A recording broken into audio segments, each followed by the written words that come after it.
Lok Sabha speaker Om Birla के लिए बड़ी मुश्किलें खड़ी हो सकती हैं। जी हां, विपक्ष उनके खिलाफ अविश्वास प्रस्ताव ला सकता है। अविश्वास प्रस्ताव यानी विपक्ष यह कहना चाहता है कि उन्हें लोकसभा स्पीकर पर विश्वास नहीं है। अब आप सोचिए, लोकसभा स्पीकर जो लोकसभा के संरक्षक हैं, लोकसभा के सबसे बड़े कहा जाता है कि लोकसभा में सबसे ऊंचा स्थान लोकसभा स्पीकर का है, इसीलिए उनकी कुर्सी भी आप देखेंगे बाकी सांसदों से ऊपर होती है।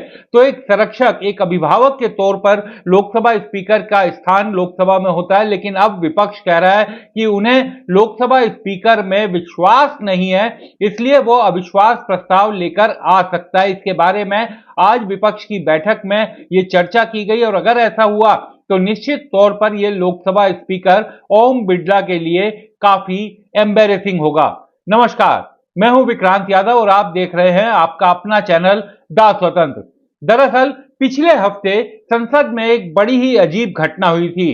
प्रधानमंत्री को राष्ट्रपति अभिभाषण पर लोकसभा में बोलना था, लेकिन विपक्ष की महिला सांसदों ने अपना विरोध जताया था, जिसके बाद यह कहा गया कि प्रधानमंत्री के साथ कोई अप्रिय घटना हो सकती थी। इस आशंका के चलते उन्होंने प्रधानमंत्री को सलाह दी कि वो हाउस में ना आए। ये कहने वाला कोई और नहीं बल्कि लोकसभा स्पीकर ओम बिरला थे। पहले आप सुनिए ओम बिरला ने क्या कहा था। जब सदन के नेता को सम्माननीय महामहिम राष्ट्रपति के अभिभाषण पर जवाब देना था, तो मेरे पास पुख्ता ऐसी जानकारी आई कि कांग्रेस पार्टी के कई सदस्य माननीय प्रधानमंत्री जी के आसन पर पहुंचकर कोई भी अप्रत्याशित घटना कर सकते थे। ये दृश्य मैंने सदन में देखा भी सही। अगर ये घटना हो जाती तो ये अत्यंत अप्रिय दृश्य देश के लोकतांत्रिक परंपराओं को तार तार कर देता। इसको टालने के लिए मैंने माननीय प्रधानमंत्री से आग्रह किया कि उन्हें सदन में नहीं आना चाहिए और सदन के सभापति होने के नाते मेरी जिम्मेदारी बनती थी कि सदन की उच्च परंपराओं, गरिमाओं को अक्षुण्ण बनाए रखें। सदन के नेता सदन में न बोले, ये सभा के लिए किसी प्रकार के लिए उचित नहीं है। सदन के नेता ने उपस्थित न रह के मेरे आग्रह को मानकर सदन को अप्रिय दृश्य से बचाया। मैं माननीय प्रधानमंत्री जी को इसके लिए आभार व्यक्त करता हूं कि उन्होंने मेरे सुझाव को माना। अब सवाल यह उठता है कि ओम बिरला के पास कहां से यह जानकारी आई कि महिला सांसदों के रहते या महिला सांसदों के जरिए अप्रिय घटना प्रधानमंत्री के साथ हो सकती है। क्या देश की संसद में देश के प्रधानमंत्री असुरक्षित हो सकते हैं? ऐसी कौन सी जांच एजेंसी ओम बिरला लोकसभा स्पीकर के पास आ गई? क्योंकि जहां तक हम लोग जानते हैं या देश के बाकी लोग जानते हैं कि कोई ऐसी इंटेलिजेंस यूनिट तो है नहीं ओम बिरला जी के पास, तो आखिर उन्हें कहां से ये जानकारी मिली कि महिला सांसद अप्रिय घटना प्रधानमंत्री के साथ अंजाम दे सकते हैं? किसने उन्हें ये जानकारी दी? अगर ये जानकारी सही थी तो उन महिला सांसदों के खिलाफ क्या कार्रवाई की गई? अगर कोई देश के प्रधानमंत्री के साथ अप्रिय घटना करना चाहता है तो उस मामले में आपने क्या कार्रवाई की? क्या यह केवल राजनीतिक मामला था? क्या स्पीकर से इस तरीके की बात की अपेक्षा की जा सकती है? कांग्रेस ने इस पर बड़ा विरोध जताया है। उसका कहना है कि प्रधानमंत्री को लेकर इस तरीके की बातें कहना और कांग्रेस की महिला सांसदों के बारे में ऐसी बात कहना, यह महिला सांसदों के अधिकारों का, उनके प्रिविलेज का भी हनन है। क्योंकि इस तरीके का आरोप लगाना कि वो प्रधानमंत्री के साथ अप्रिय घटना कर सकते थे, ये निश्चित तौर पर बहुत ही अजीब घटना थी और इन सब चीजों के जवाब देने ही चाहिए। वैसे आपको ये बताएं कि देश में अभी पहले जगदीप धनखड़ के खिलाफ भी विपक्ष, जब वो उपराष्ट्रपति थे और राज्यसभा के चेयरमैन थे, तब उनके खिलाफ भी अविश्वास प्रस्ताव लाए थे।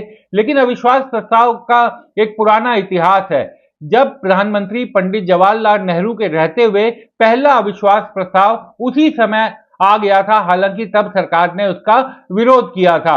और जब 2 घंटे के करीब बिहार के जो सोशलिस्ट पार्टी के नेता थे और सांसद थे विघ्नेश्वर मिश्रा, जो लोकसभा के पहले स्पीकर के खिलाफ भी अविश्वास प्रस्ताव आया था, उस समय मावलंकर के खिलाफ सदन में 1954 में यह अविश्वास प्रस्ताव आया था और 2 घंटे तक उस पर चर्चा हुई थी और उसके बाद अविश्वास प्रस्ताव की बहस कर खारिज कर दिया गया था।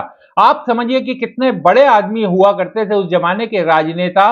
पंडित जवाहरलाल नेहरू जो देश के प्रधानमंत्री थे, उन्होंने सदन में कहा था कि पार्टी के किसी भी नेता को विहिप या किसी तरह का निर्देश नहीं दिया गया है ताकि वो अपने इच्छा अनुसार वोट कर सकें, क्योंकि यह मामला किसी एक व्यक्ति का नहीं बल्कि सदन की उच्च गरिमा का मामला है। आप समझिए कि उनके स्पीकर के खिलाफ अविश्वास प्रस्ताव आया और उन्होंने कहा कि इसमें हम कोई विहिप नहीं जारी कर रहे, सदन के सदस्य अपनी इच्छा के मुताबिक अपनी अंतरात्मा की आवाज सुनकर इस पर वोट करें। उन्होंने ये भी कहा था कि हम इसे एक पार्टी के मुद्दे के तौर पर नहीं बल्कि इससे ऊपर उठकर सोचने का प्रयास करें और उन्होंने कहा कि विपक्ष को ज्यादा समय दिया जाए ताकि वो अपनी बातें ठीक से रख सके। तो इस तरीके का बड़ा दिल दिखाते थे उस जमाने में राजनेता।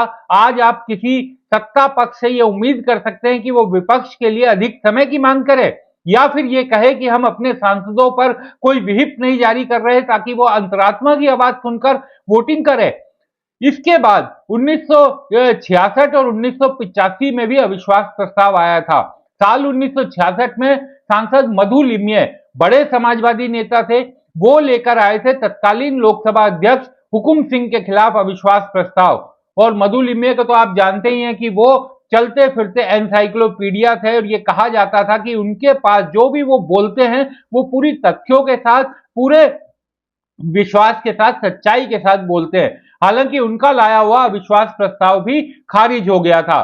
1985 में उस समय कद्दावर नेता सोमनाथ चटर्जी तत्कालीन स्पीकर बलराम जाखड़ के खिलाफ अविश्वास प्रस्ताव लाए थे, वो भी रद्द हो गया था। और ये भी देखिए कि वही सोमनाथ चटर्जी बाद में लोकसभा के अध्यक्ष भी बने थे, लोकसभा अध्यक्ष स्पीकर भी बने थे। तो अविश्वास प्रस्ताव का ये हमने आपको इतिहास भी बताया और ये भी बताया कि अब लोकसभा स्पीकर ओम बिड़ला के खिलाफ अविश्वास प्रस्ताव आ सकता है। तो एक एम्बैरेसिंग सिचुएशन, कांग्रेस के पास नंबर्स नहीं है, अविश्वास प्रस्ताव पारित नहीं हो पाएगा क्योंकि अब अंतरात्मा की आवाज तो सुनी नहीं जाती, अब तो पार्टी के डिसीजन सुने जाते हैं और सत्ता पक्ष के सांसदों से ये उम्मीद करना कि वो स्पीकर के खिलाफ अविश्वास प्रस्ताव में साथ देगा कभी हो नहीं सकता। तो ये अविश्वास प्रस्ताव गिर जाएगा, लेकिन एक एम्बैरेसिंग सिचुएशन जरूर बनेगी और विपक्ष ये संदेश देने में कामयाब होगा कि विपक्ष ने लोकसभा के स्पीकर पर अविश्वास जताया। अब आप सोचिए कि जिस हाउस के स्पीकर पर विपक्ष अविश्वास जताए तो कहीं ना कहीं सवाल तो खड़े होते हैं और लोकतंत्र में इस तरह की परिस्थिति बनना ठीक बात नहीं है।